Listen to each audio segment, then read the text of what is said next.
Hey everybody, Joe Daniels here from Swing This Kettlebells in Latonia, Kentucky. First thing I want to do is talk about some ways to activate your glute for the kettlebell swing. A lot of people that are just starting come in and they're really lifting with their spinal erectors instead of really pushing with the hip, extending the hip with the glute. So we're using the spinal erectors basically as more stabilizing for the spine, and for extension we're using the glute. Well, a lot of people have been sitting on their butt all day and kind of riding in the car all the time, and that doesn't really work that well. They're tight, and the psoas is the muscle that crosses the hip in the front. Excuse me if I sound a little congested. But anyway, here's a quick way that you can activate the glute and actually stretch your psoas at the same time. Super simple. You just take a stretch, a rubber. I like using the thick band, 1.5 or the 1 3/4 to 2 inch band.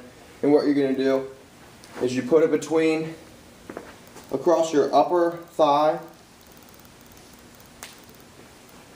and you're going to take a step out till it feels like it's going to be pulling you back. So that we're going to work on one side at a time. And as you can tell, that weight is pulling me, or that band is pulling me back at the hip.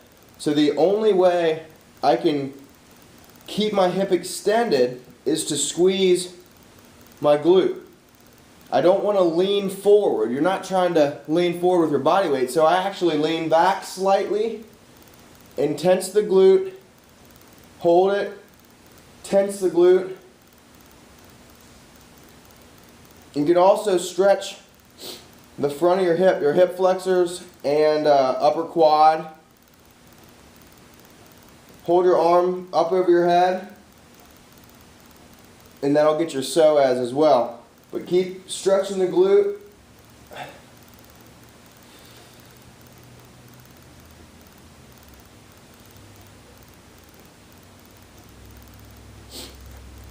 And then carefully get out of that. What I like doing is a kind of a retest. So once I stand up and I walk, I see if I feel my glute working more than it was before. So then when you're getting ready to do the kettlebell swing,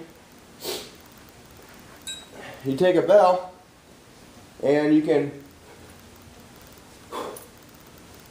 you're hinging at the hips and pushing with your glute, not just rounding and lifting with your spinal erectors. Hope that helps.